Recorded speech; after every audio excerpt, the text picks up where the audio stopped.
You want to retire early, don't you? You've got $500,000 saved up in your retirement accounts, and what you want to know is, can I retire at 60 with $500,000? Stay tuned, we're about to dive into the reality. I'm Clark Atterbury, I'm a financial advisor, and for the last 30 years I've been guiding clients through the complexities of investment management and retirement planning. In this video I'm going to help you to understand what you can expect from a $500,000 portfolio at 60. A great starting place in all this is to figure out how much income you want monthly in retirement. Then take stock of your other sources of income. Do you have Social Security, pensions, rental income, what have you? Subtract these other sources of income from that monthly income that you want in retirement. The difference is what you hope to be able to take from your portfolio in retirement. Another key variable in the equation is how is your money invested? What kind of rate of return will you realize? Don't forget another variable, which is your life expectancy. What am I talking about? Let's say you're 60 years old and you've got $500,000. Say, Clark, can I retire at 60 with $500,000?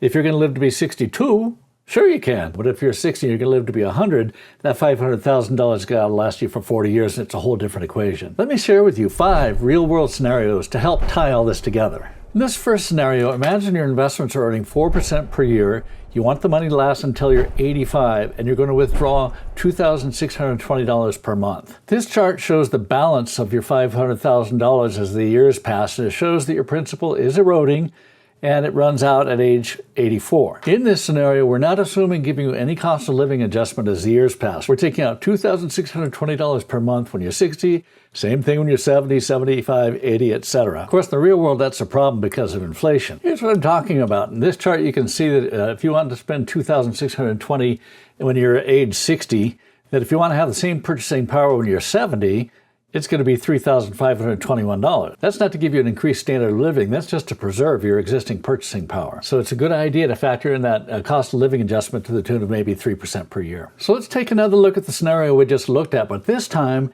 let's give you that 3% per year cost of living adjustment and see how long the money would last then. In this case, we're still assuming a 4% per year rate of return, starting with $2,620, but increasing it by 3% per year, and still assuming a life expectancy of 85. Here we see, though, the impact of taking out more and more per year instead of just a $2,620 the whole time but giving yourself a raise.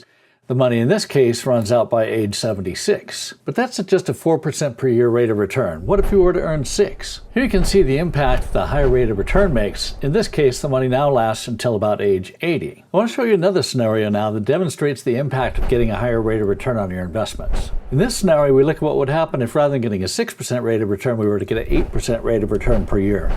Now you can see that the money is lasting well past that expected life expectancy of 85. Let me share with you one more scenario. In this case, we're going back to the 6% rate of return, but I played with the numbers to see just how much you could take out on a monthly basis to have it last you until you were 100. And you want to be able to give yourself a 3% per year cost of living adjustment just to preserve that purchasing power again. How much could you take out per month? Here we see $1,720 per month that the money would last until you were 100 years old. Your rate of return, how your portfolio performs, is terribly important to how this all plays out over your lifetime. If you're a do-it-yourselfer, I hope this is helpful to you. If you're the kind of person who likes help selecting and managing your portfolio, well, that's the service we provide to our clients. Reach out if we can help. So, can you retire at 60 with $500,000? The answer, as you can see, isn't simple because life isn't simple. Your desired lifestyle, investment strategies, and lifespan are all critical variables in the equation. For 8 great reasons to retire early and 1 to maybe not, watch this video next.